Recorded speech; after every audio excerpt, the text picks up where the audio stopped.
Olá pessoal, boa tarde, bom dia, boa noite, como vocês estão? Espero que todos estejam bem. A gente vem aqui hoje conversar um pouquinho a respeito do condomínio. E quando a gente fala de condomínio, nós temos hoje no nosso ordenamento jurídico três espécies que a gente pode dizer que são espécies distintas de condomínio. A gente tem o condomínio tradicional, que é o condomínio comum, o condomínio edilício e o condomínio por multipropriedade, que a gente vai já explicar sobre o que se trata. Então, no condomínio comum, a gente tem a divisão da propriedade em frações ideais, cotas partes ideais. No condomínio edilício, a gente tem a diferenciação entre uma parte que a gente chama de parte comum e a parte individual ou privada de cada uma das pessoas. Já a multipropriedade, a gente vai ter uma divisão da propriedade no tempo. E para a gente começar a estudar a parte de condomínio, a gente começa falando das regras relativas ao condomínio comum. Primeira coisa que a gente tem que lembrar é que o condomínio comum ele acaba sendo uma exceção à titularidade única do direito de propriedade. Então, quando a gente falou de características do direito de propriedade, a gente conversou que a titularidade era em regra exclusiva. No entanto, nos casos de condomínio, a gente vai ter mais de um titular relativo à mesma coisa, né? Ao mesmo direito de propriedade.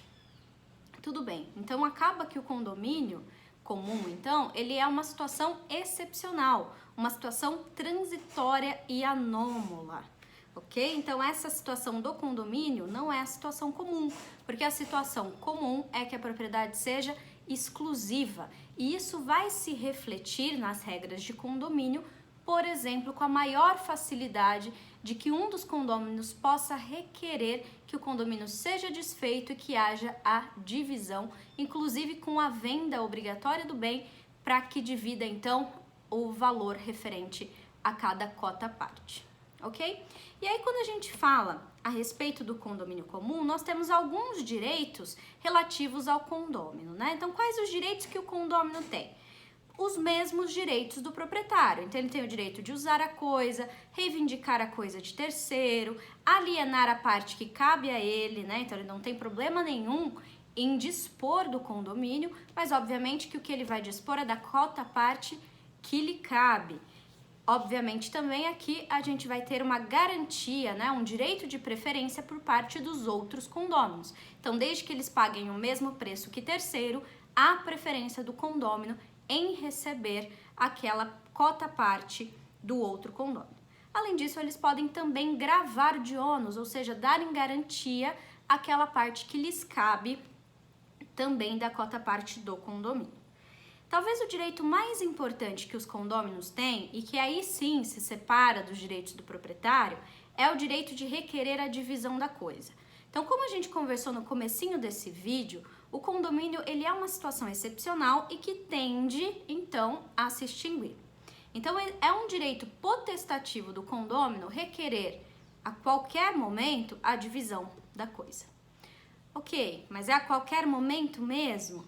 E se houver uma cláusula que garanta a indivisibilidade desse bem por um determinado período de tempo, é válida essa cláusula?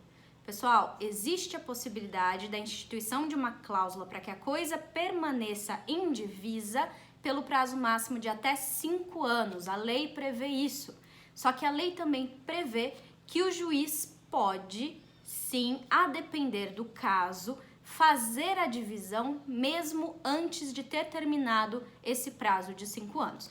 Então, apesar de a gente ter essa possibilidade de que a coisa permaneça indivisa pelo prazo máximo de 5 anos, também há a possibilidade de se rever essa cláusula no caso concreto. Tudo bem? Beleza.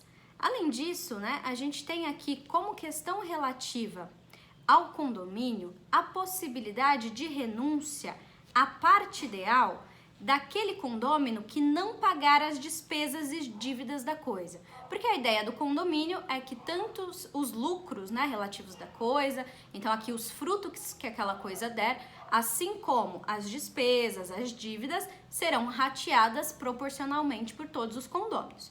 Aquele condômino que não pagar as despesas e dívidas pode renunciar então à sua parte ideal, e isso está disposto no artigo 1316, olha lá. Pode o condômino eximir-se do pagamento das despesas e dívidas, renunciando à parte ideal. Se os demais condôminos assumem as despesas e as dívidas, a renúncia lhes aproveita, adquirindo a parte ideal de quem renunciou, na proporção dos pagamentos que fizerem. Se não há condômino que faça os pagamentos, aí a coisa comum será dividida. Tudo bem? Então, além dos direitos do condômino, dessa possibilidade também de renúncia à parte ideal, nós temos então os deveres do condômino, que basicamente vão ser a concorrência com as despesas de conservação da coisa e também a responsabilidade de responder perante os outros condôminos pelos frutos obtidos ou os danos provocados na coisa, ok? Um detalhe, pessoal, é possível que haja um administrador desse condomínio e ele não precisa ser exatamente um condômino, né? Pode ser uma outra pessoa, desde que essa escolha seja feita pela maioria dos condôminos. E quando se extingue o condomínio? Bom, nós temos duas possibilidades de extinção do condomínio. Ele pode se extinguir pela alienação da coisa, vendo a coisa a terceiros, todos os condôminos assinam aquela venda, então a coisa passa para terceiros e se extingue o condomínio, porque não vai mais ter partes ideais. Mas também eu posso extinguir pela divisão. Então, se for uma coisa passível de ser dividida, como um terreno, por exemplo, a gente pode efetuar a divisão da coisa e aí nós teremos então a extinção do condomínio. Tudo bem? Então, um detalhe, né? A gente veio falando até aqui a respeito do chamado condomínio comum.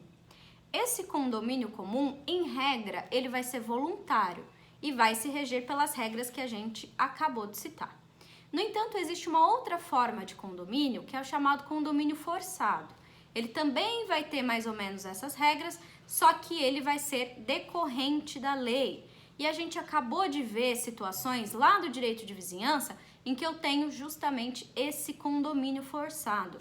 Além do direito de vizinhança, nós teremos o condomínio forçado nas relações sucessórias. Então, a partir do momento que há a morte do decujus e ele passa então a propriedade e a posse dos seus bens para os seus herdeiros, aqueles herdeiros terão um condomínio em relação àqueles bens da herança, né, ao chamado espólio.